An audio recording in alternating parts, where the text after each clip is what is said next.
Good morning, good afternoon, good day, good evening, good puppy. Ooh, good everything. Here's Elsa. Okay, thank you. Um, Welcome to Live with Joan. And can you get me a toy? Yes. That little rope toy would be great because there is not a single thing of mine that's going in that mouth. Mm-hmm. Yeah, so can you see her?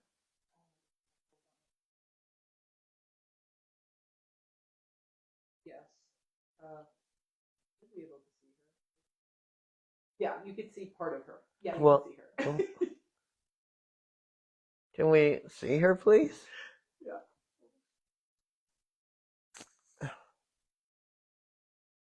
There we go. There we are with Elsa. There you go. Okay, good. So if you're just coming on, please say hi, say your name. Well, your name will show up, and where you're from.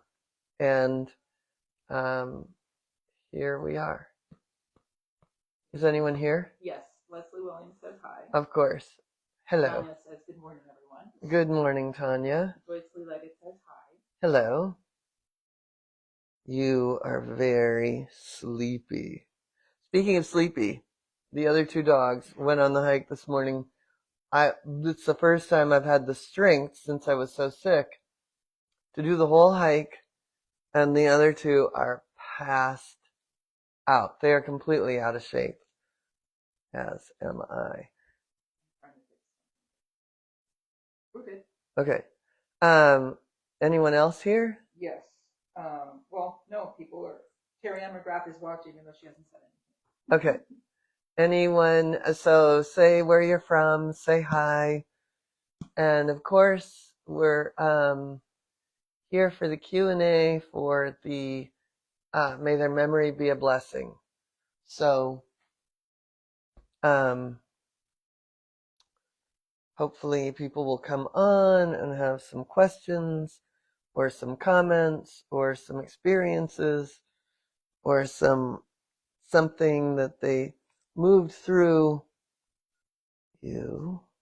Okay, so April Adams says good morning from balmy Salt Lake City. Good morning. Denise Power Andre says hello. Hello. Nancy Bishop from Tall, Florida. Hi. Hello. Jen Ramian says hi everyone. Glad to see Elsa is joining us. Yes, Elsa is quite happy to be here on camera. Terry Ann McGrath says hello ladies, lovely to see you. Hello Terry Ann. Hello, Terry Ann. Jennifer Santini says hello from Hurley, Wisconsin. Hello to Hurley, Wisconsin. Jennifer Santini. Yeah, I know, Jennifer. Wow, that is one giant hawk. Wow. Yeah. That was the biggest hawk I think I've ever seen in my life. Ever. And I mean, I have hawks here every day. Yeah, big. Big, big, big. Trying to read with my glasses are on my head and I'm trying to read. Yeah. Julie Gorman says hello from the UK. Hello, Julie. Okay, so if you are new to me, my name is Joan Ranquet. I'm an animal communicator, author, TEDx speaker, and founder of Communication with All Life University, which is a place where people can learn animal communication, energy healing, and things about nature and wildlife, whether it's for you personally or professionally. We have trips coming up. We have a spot or two on the dolphin trip, and I just knocked her in the head. I did. And there's room. I think there's 2 spots on the Tula Tula trip to South Africa to be with the elephants. We have this weekend, we have the immersive coming up, the Animals in Transition, Death, Dying, and Beyond, and we have payment plans, we have all sorts of things. We'd love for you, especially if you've just gone through this whole experience with us. I feel like it's a powerful thing to move through a lot of our guilt and our grief, and be with our grief, to then connect with our animals on the other side. And I was working on my book on that subject this morning early, before the hike. And it really, I was just really reminded about how important it is to move through a certain amount. You know, people will say to me all the time, I don't feel like I don't feel my animal, and I'm so afraid he or she is just gone. And the truth is your animal is probably right there, but just like, well, maybe not her, but just like Penelope wishes that I would just sit down and have a dear Penelope, like, connection, and she could just tell me everything, and then I would scratch her belly for an hour. Like, just like our animals in our homes would crave that, the connection is right there on the other side as well. And we don't think it's there. We don't know it's there. We're caught in our guilt and our grief. And so that's why I do this right before the immersive, so that people have that opportunity to really be as open and ready as they can to join the immersive. So that's it. And then, of course, we have the spring intensive, and I think the enrollment is about to close for that. So that's it. I'm just putting in those links, and I want to say, if you have any questions about what you should do, which one you should take, do you want us to do all, do you want to do just one, whatever it is, get on a call with me. I'm putting my link in, and I can help you navigate all the different options of how to start and where to start. There's a spanky butt right here. Sometimes these little butts. Hi. You just have to spank. Hi. Claudia Milberg Butler says, good morning, all from Seattle. Good morning, Claudia. Ellen Dillon says, good day, mates. Good day, mate. So. Oh, sorry. And Courtney Galena says, hi from Los Angeles. Hello. Okay. She's making you fetch. Clearly. She has taught everyone how to fetch.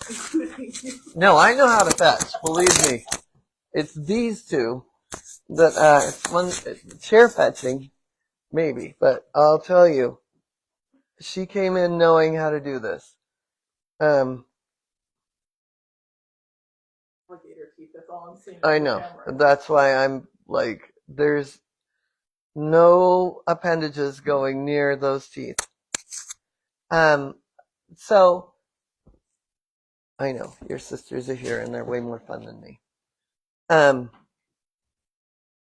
What were some of the biggest takeaways? What was anybody's favorite exercise?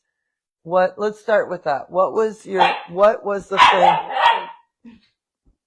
No, she's not going to play with you when you're that bratty. Okay, this is a no.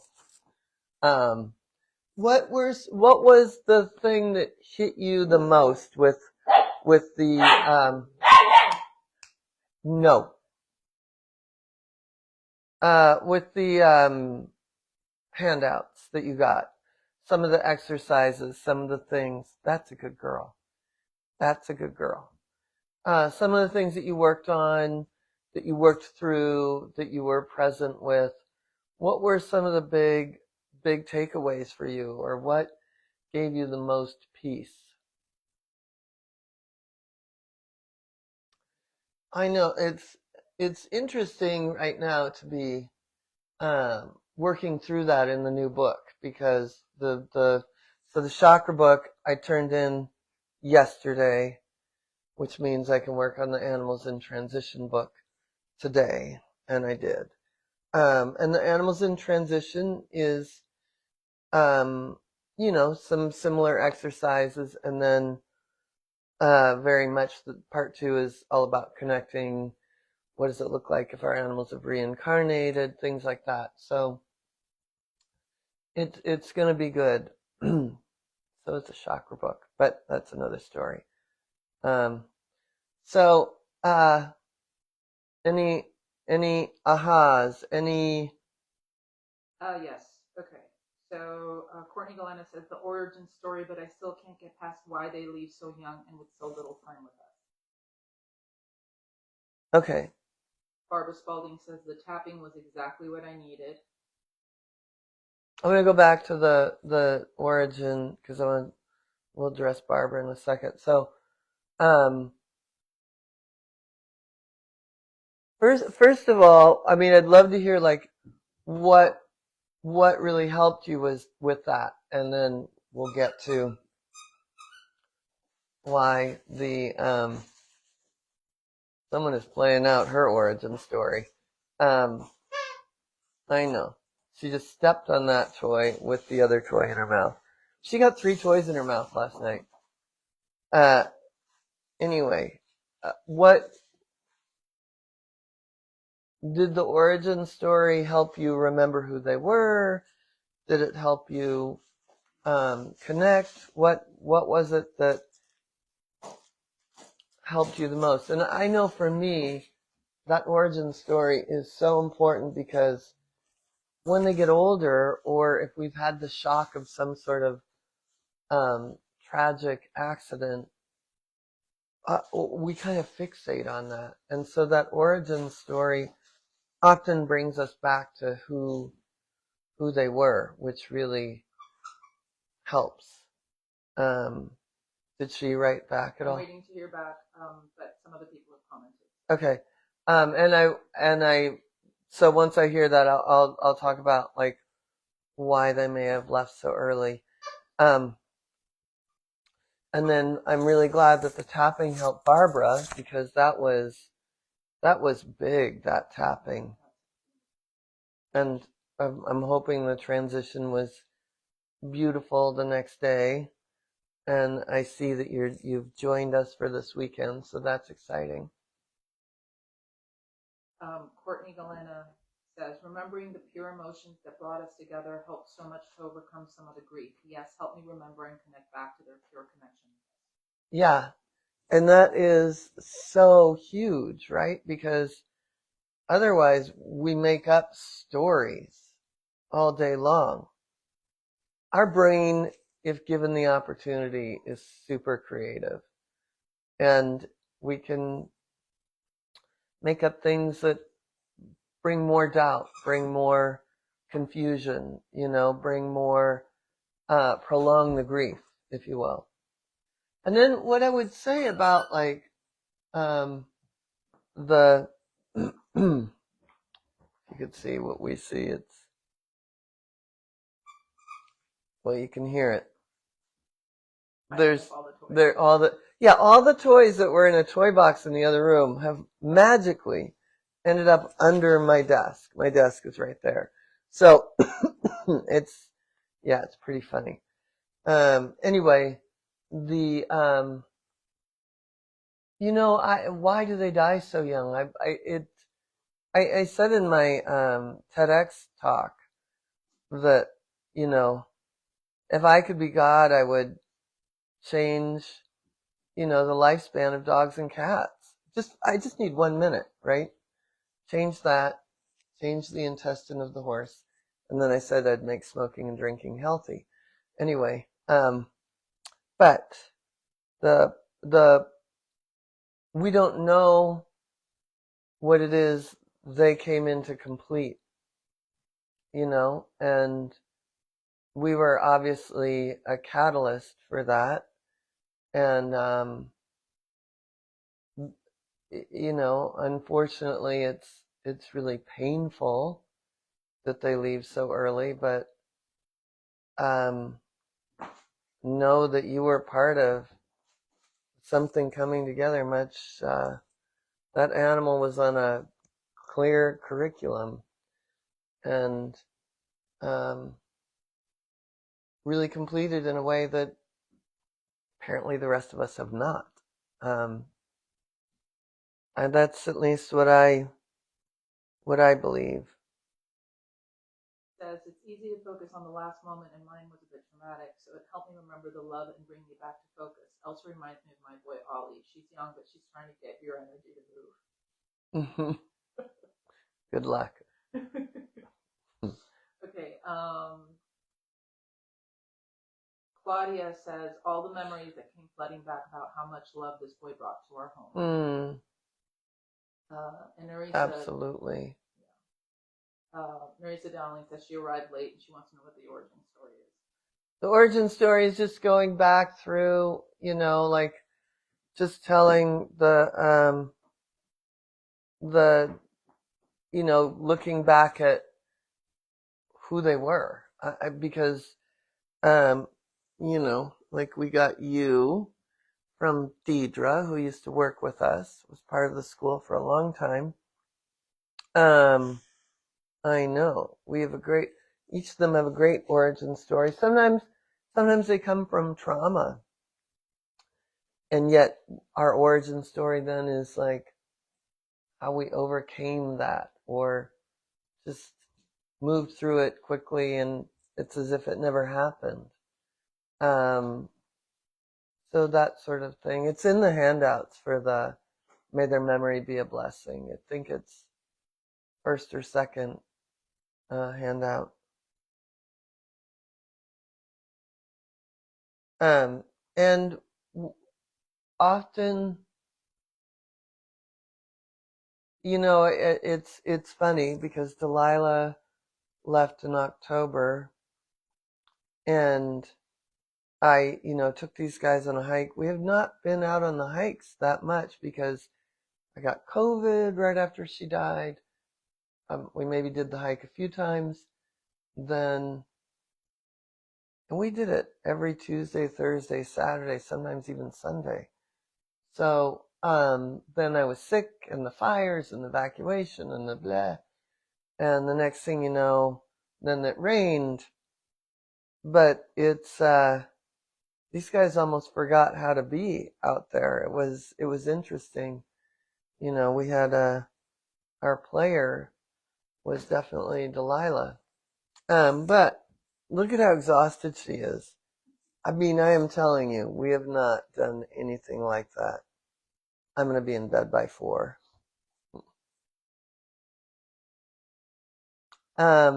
Anything else that stood out for anyone? What was the, do you feel connected now to your beloved? Did you have a moment like Claudia? Did you feel connected after you got through the more joyful, fun memories of the years with Chicken? Did that strike a fancy? Did that strike a connection? Do you feel your beloveds around a little more? I felt all my animals. It was very. I was telling Joan that I'd be sitting there and all of a sudden this memory would come in, and I knew that wasn't me. Because it's just like, that's how I get. It's just this memory. It's kind of like a nudge reminding me, hey, remember this. With all of them, which is crazy because there's a lot in my lifetime, but they all made an appearance at some point while we were doing the spotlight. Really? Yeah. That's awesome. Like even my first Chihuahua made an appearance, which is the OG, right? My I don't have any I didn't have any of my childhood young animals, but Olivia and Isabella were here, and Delilah. I mean, it was like those 3 were here in a big, powerful way all week. No. This is what you chew on. Mm-hmm. You don't chew on chips. And now the toy parade. Yeah. Okay. Nope. Off. Leslie Williams says, I'm feeling both Pebbles and Alfie around a lot more now. And Nancy Bishop says, yes, she felt them. That's awesome. So Michael Hockerbert says maybe our animal companions are here so briefly sometimes because that's all the time we need for them to work a specific purpose in our lives. Yeah, but they also have their own purpose too. But definitely, yeah, she likes to chew on. Hey, no, leave it. Good girl. There's another toy. Look at that, full of toys. Anyone else feel that connection while we were working on this? Yes. Claudia says, I think he is around because I'm still talking out loud to him. Oh, that's awesome. That is awesome. And you know, if you want to take things a step further, we have the weekend this weekend. You can always talk to our Claudia. You can always, I think Tanya put the links in. And I wonder if Tanya felt any of her beloveds around. Tanya had a lot going on though. Courtney says, the signs started coming in more once I cleared some of the guilt. What's hard is the other cat still sending him around. How recent is this loss? And I know it's hard because you're like, well, why does he get to feel it and I don't? But our cats and our dogs don't have guilt. Thank God. I know we love to make up that they feel guilty when they've done something wrong, but they've just learned to look at us a certain way so that we will respond a certain way. They have zero guilt.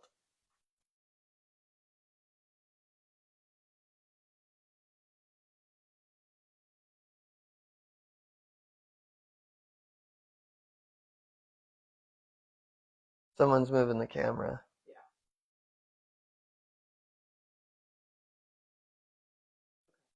All right. And then I mean, that's another big question.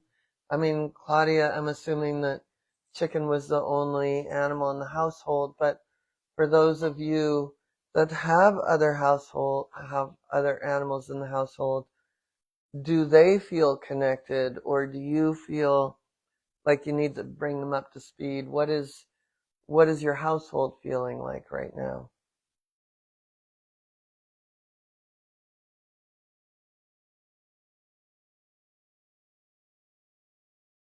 What is your household feeling like right now? I'll tell you here, it felt very full all week last week. And when I called her Delilah, and I have to say, it was really fun having them here because there are ways that this one, you know, she's been the youngest for 5 years.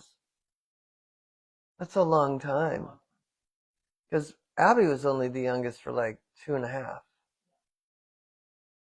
Delilah was the youngest for about 3 or 4 years. But the point is,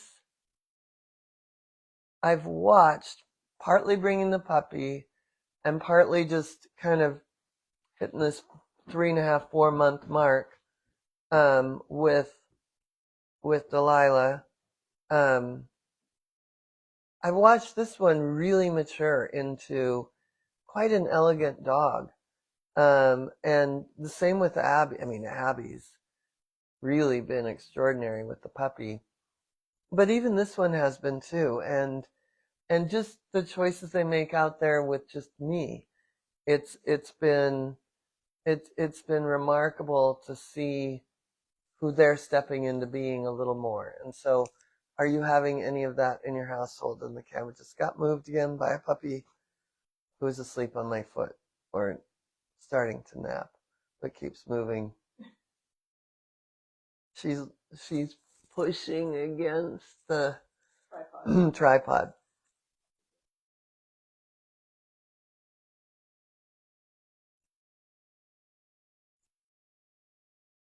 While they respond, we're coming up on a year since Buttercup died of that. And I've seen my cats shift.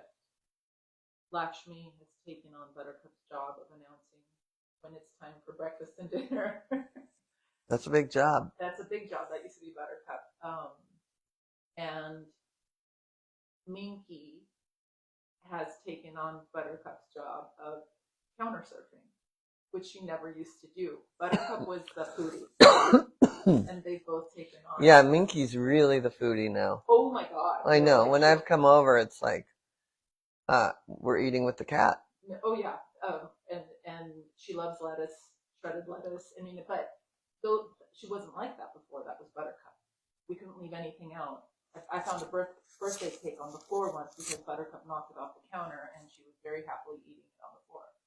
My other cats were not like that, but they have taken on, and for the first time since Buttercup died, Lakshmi was sleeping on her tree by the window. Oh. This weekend we saw it. So, but they've definitely moved into those spaces. Yeah. Yeah, I mean, it's amazing what happens with our household as it,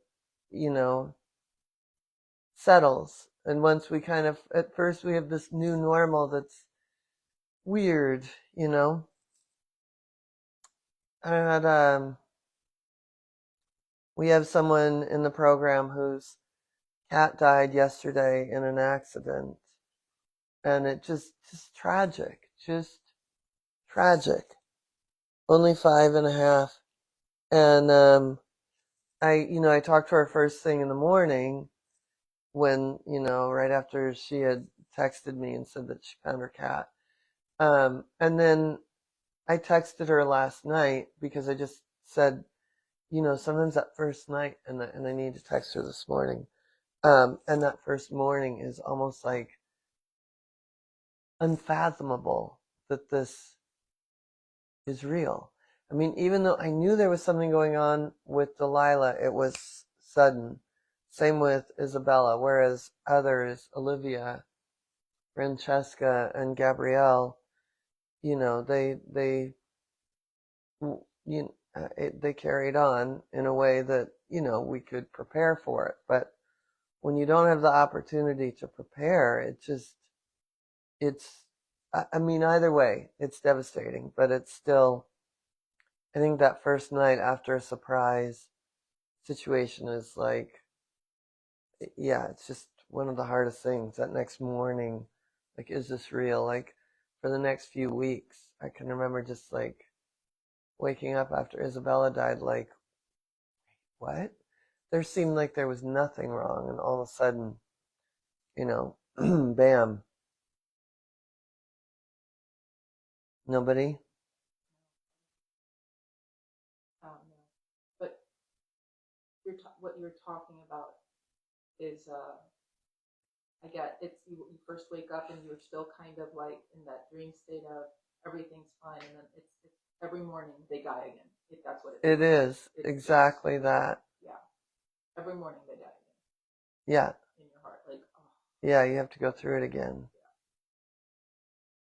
Yeah. That's one of the most brutal parts for me about grief. Yeah. And it's interesting too, because then once you create the new normal, you start to create routines and habits, and you've got new neural pathways and all of that. And yet those memories come in, and it's not quite as jarring as the first few mornings, but it's still, sometimes it can catch you. And nobody's had any response to that. Okay. I'm seeing them pop up on, so I see what's happening. Now all the comments are coming in on your. I was wondering what was. Okay, here we go. I wondered. I thought, wow. I know, same. Oh my God! Wow. Yeah. So the reason we haven't, all of us, we just got populated with all the messages. So Courtney Galena says 3 weeks ago is when. Oh. Yeah. And Tanya says fresh. yes when you asked her about what she felt. She said yes, definitely. Gave me the giggle thinking of all the stories and fun times we had. Oh. Jennifer Santini says, glad to hear they do not have guilt. We love that though. Oh, he feels so guilty that he knocked the cake over. Never. Anyway. They got busted is what happened. Exactly. I can tell you Buttercup did not feel guilty when she knocked Jeff's birthday cake over and was eating it on the ground. She was bummed that I took it away. Exactly. Nancy Bishop says Smokey was 3 weekends ago. It's so fresh and raw. Yeah. April Adams says, my house has felt empty since I lost Coda. No one would even greet me at the door when I would come home. I don't know why such a major change, but once this weekend I had one cat come out to greet me, but it still feels very empty without Coda. Yeah, well, that's a movement. It is interesting. And Nancy Bishop says same thing for her. And, it just, we have to allow for their grief, I mean, obviously our house feels empty and they're having their big experience, which is, thank God you're helping them, letting them be in that space, I mean, I got these guys out on a hike not right away because I was sick, but, I did some stuff with Abby that was fun. Like, I knew I had to bring some fun into the household. But at the same time, I'm really glad that they've just gotten to be in their own grief, and that we all kind of came up for air at about the same time. I mean, we're still in it. Stevie Watson. Hello. Says Gwendolina Baby G. Knew Aspen was going to leave the physical before I did. I thought she was being dramatic, but she knew. She literally saw it for 20 minutes. It's been lovely. I will replay this again tomorrow when I am with them and we can all reconnect together. Oh. Courtney says, the girl is depressed and the other boy is okay, but I call Ollie's name all the time because it makes me feel better. Oop, I just lost it. Hold on. Here it is. But then my girl Stella will look for him and I'll feel bad. I tried explaining it to them. Stella partly saw Ollie when he passed, but my other cat Gabriel didn't see it. Stella sleeps a lot, but I've been trying to play with her more. They leave his spot on the cat tree, though. Leslie Williams says Buki and Jaffa birds, having been saying Pebbles and Alfie's name this week. Oh, that's amazing. Oh, that's awesome. Yeah. Nancy says it still catches me most days, tears. Yeah. Courtney says the first feeling days is the worst. It feels like the silence is deafening. That's what it is. That's exactly what it is. And in the case of our friend in the school, one of the teachers, she had 2 cats and they were playing and the accident happened while the 2 cats were playing. And it's the one cat that was more the sensitive feeler. So the house will still be loud with the bigness of Coconut, but there's still something deafening even when it's the quiet one. That's a great way of saying it. It's like vacuum. Yeah, Nancy says deafening. And I remember when Giacomo, our Chihuahua, died. Tiny little thing. He slept most of the time. But it was deafening. Like, he was my daughter's child. That was when you started the program. August 2018. And this was the first real loss she had of her dog. And she was like, I didn't realize how much space he took up. He was literally the size of a football. But yeah, it's deafening. It's crazy. Claudia says, we lost our kitty Charlie a few months ago in an accident, and that was heartbreaking, especially for Chicken. Now with Chicken gone, we're getting used to a quieter house, but not for too long, I hope. I just don't think so. Can't imagine. Claudia worked at the zoo she's Yeah. Every time you say Claudia and you point to the camera, I think you're pointing to me. I know. Yeah. Claudia loves animals. Anyway, it must be connected to the name. And, it definitely was quieter here without Delilah and weird, you know, because she was almost a sentry. She became that. She was the wildest puppy, like nothing. I keep thinking this one is bringing so much joy. She brought joy. Abby brought joy. Delilah was joy on fire. Joy on fire. Huge, huge, huge, huge. And I don't, it just it it it was big. And then as other puppies came in, she, like Olivia and Isabella, the dogs before her, had the elegance to let the other puppies be the puppy. And I think that's what I'm seeing here. Like, she's not needing to take over. She had her 5 years. The torch is passed. And I love that about my gang, is that we always pass the torch. But it's a different type of noise. So that quietness of there's no dog under the counter who's watching everything. I don't have that observer. Well, we still have Henry, of course, but that's the cat version. But the dog version, you know, taught this one to bark. I'm trying to get her to not teach this one to bark in that way. But it's just, even though it there's this quiet, the new noise will be its own new experience. 100% Jeannie says, I usually always had two dogs, but when we had to say goodbye to our Zeta, I told Lizzie she could be a spoiled only child without bringing in a new puppy.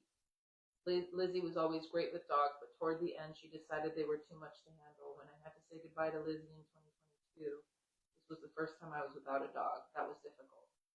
My Nora found us 17 days later. We adopted her. That was a long 17 days. Yeah, I could not imagine a house without a dog or a cat. And like in Claudia's situation where that accident happened and then chicken, I mean, that would have to be very quiet. Very, very quiet. Does anyone have any questions for me? Questions, comments, observations, anything you want to say about the whole experience of moving through this? Any of that? April Adams says, how can we help our other animals in their grief? I mean, I think one of the biggest ways is tapping. Um, you can do some EFT tapping, and we have people who need case studies. If you want to reach out to sessions at joanranquet.com. That, I think, tapping is one of the best ways. And then some of the other animal communication, again, we have advanced students that need case studies, so we can get you hooked up. We definitely will be talking about it and moving through some stuff this weekend in the immersive. And I think just being with them and being with your own grief is really one of the more powerful ways. And just, it's like when we try to change an experience for someone, we're moving through resistance versus just saying, well, I get it. I think I'm exposing my stomach. Okay. No, just, Yeah, actually. I thought so. Oh well. But rather than just saying, hey, I hear you, we often feel like we need to do something. And just having that moment can be really powerful. being in it with them. Does that make sense?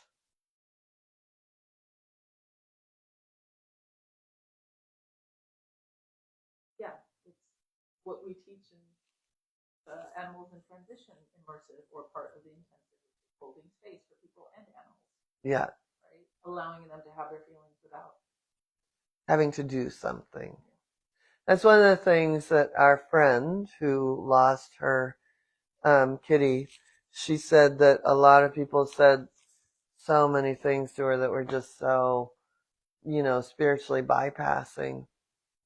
And people are just so uncomfortable with grief that they say idiotic thing, well, he's in a better place or whatever, stupid thing. And it's like, well, right now, this is the best place for me and Penelope. So something happened to her this minute. There's a better place.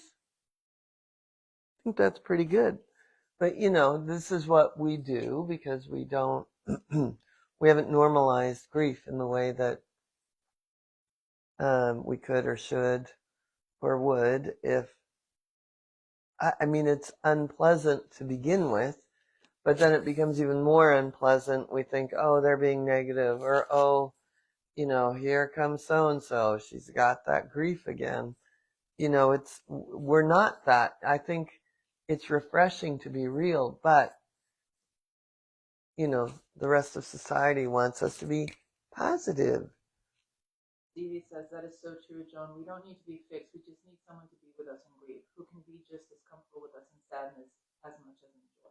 Yeah, absolutely.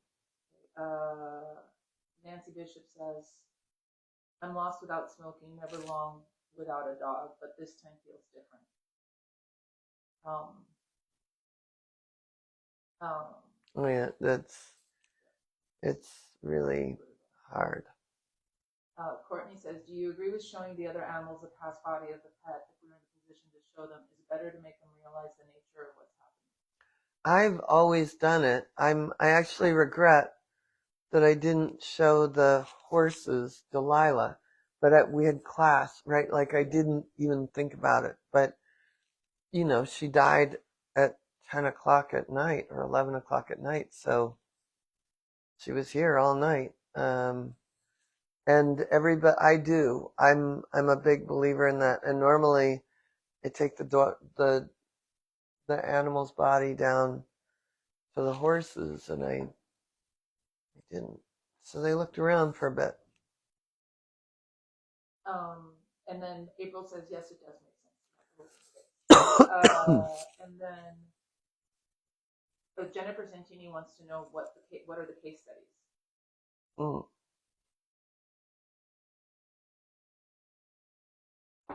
We have advanced students who, in order to graduate, have to do X amount of case studies. And so they have to be at a certain advanced level in order for me to be giving their name and number out. So you'd be getting somebody that was pretty close to charging and would be very good if you wanted animal communication, EFT support, all of that. So glad I showed my bare stomach on the live. Courtney says, I can't tell you how many people told me to get over it, get another one, etc. I realize how important this work is. People don't know how to address it with others. Everyone handles it different, so it's a process. It is a process, but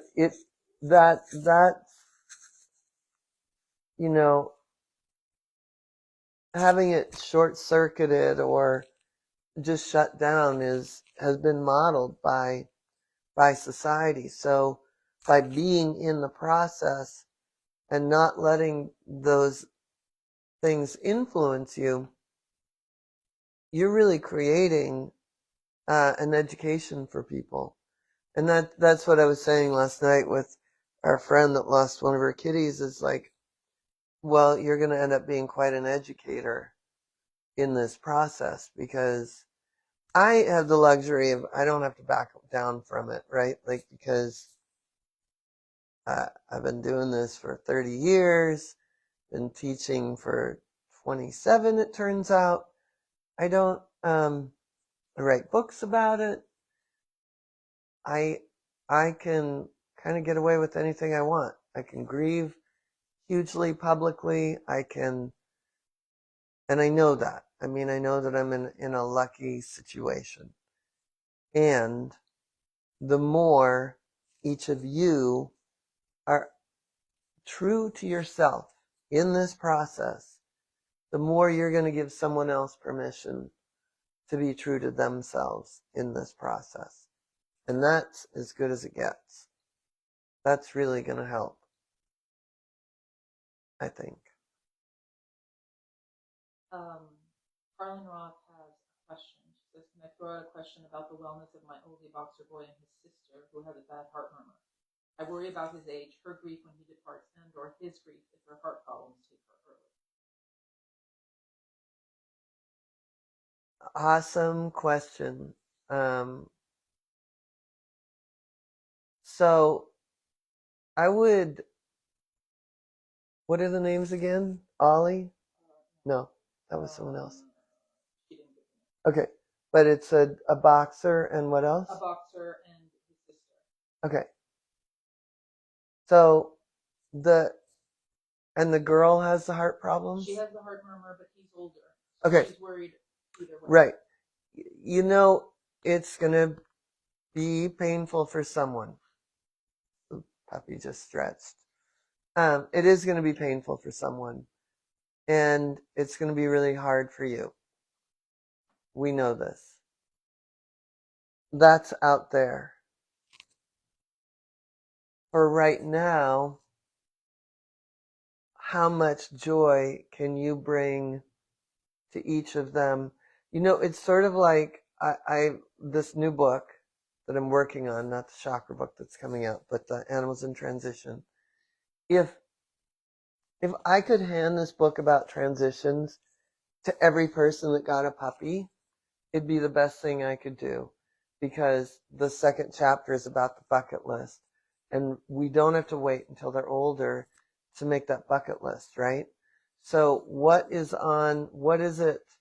And I go into animal communication right away, because it's like, what is their essence and what are their favorite things? And how do you make that possible for them to both enjoy every single minute? Because those sorts of things either A, are going to leave you with zero regrets, and B, could expand how long they stay here. Because if you can, and again, if you need to get a session with someone, step out of the role of worry and into present time, it's going to be sad and it's going to be hard on someone. That's for sure. But if we could take worry is sort of like guilt. They're the two things that, debilitate us, and give them permission to mope, take a shit on our desk. You know what I mean? Like, it gives them permission to do all kinds of things that aren't in the connected field that we want. So moving those two things out of the way and acting every day as if, all right, I want to make sure that I have zero regrets when this is all said and done. Then your household is going to be more buoyant, and it's going to, shift things for both of them. It's Marley and Baby Monkey Monkey Baby. They're both boxers. She's 3.5 and he's 8+. Yeah, I think Baby Monkey Monkey Baby needs to have a little more fun. I mean, I'm sure has a ton of fun. So I think, yeah, I mean, there are things we know. It's going to take me out, each one of these. This Delilah thing is taking me down. And I still have to have joy for this one. And I have a lot of great things in my life. She says, live in the now and give them their happy times and leave the worry for later. Yeah. There you go. There you go. That just made me Perfect. really emotional. Okay, back to Kristen, Brett, and Nick. Oh, Grief just plain sucks. it sucks. We had, so Kristen, well, I mean, we were on a bike ride when she adopted one of her dogs, but um, they were different litters, but we got Delilah and her one of her dogs at the same time, and hers passed right before Delilah did, and then she just lost the sister. Anyway, we got them from the same litter. I mean, two separate litters, but The same place. yeah, the same. They were, yeah. High school friend of mine had a rescue. Yeah, grief sucks. Claudia says, several years ago, our kitty Cha-Cha passed at home, and Charlie hissed at her and wanted nothing to do with her. That surprised me. That happened to me with Buttercup and her sister Princess. Buttercup was like, Yeah. You know, here's the thing. Like, I love it when the New Age says, oh, animals are more spiritual than us and they get death. It's like, no, they don't. I say this and it's a horrible thing to say, but go out right now and try and kill a bunny. It's going to bite your hand off, right? Like, you can't, they have their own fight. They have their own reason to be here. And how they view death is as different as every single one of you that's sitting here. How evolved they are on a spiritual level of what death looks like or what life could look like has no, there's no one way. And so, yeah, I mean, I watched Olivia be elegant until that last minute. She was scared. I watched Gabrielle fight like hell. Fight like hell. And then Francesca was very beautiful, and Delilah died in my arms. Isabella died with all of us embraced. Like, it's all different. And how they view it with each other is as different as we are individual. And I think it's important to acknowledge that there isn't a way, you know? Rashida Beth Kessler says, I still sleep with one of our dog Shelby's toys, her original puppy toy. She left the physical in September 2020. And Carlin Ross says, thank you. And Julie Orman says, me too. I also have her collar under my pillow at night and take it with me in the day. I lost her in October. Oh, I get it. I mean, I have everything all around. Oh, that was a big puppy stretch. All right. Well, it was great to be with you all. Next week, we will continue on with our lives. And we will have a live. We might even carry on with our lives today. Weird. Yeah, we'll have a live with Joan next Tuesday at 10, our normal time. And it was really great to be with you on this journey. Thank you for joining. Thank you for doing this work for yourself and the planet. Like, again, if we can model what it's like to really be with our grief and have joy, we're going to make it easier for someone else to be authentic about their experience. And the more authentic a bunch of us are in this world about our experience, the better the world will be. So again, we have the immersive. If you'd like to join us this weekend, Friday and Saturday. If you have questions about any of the upcoming classes, we have all our spring semester starts soon. Any questions about that? We will carry on. You can connect with our Claudia. It's been very fun to have my cousin Claudia on here. And thank you all for joining.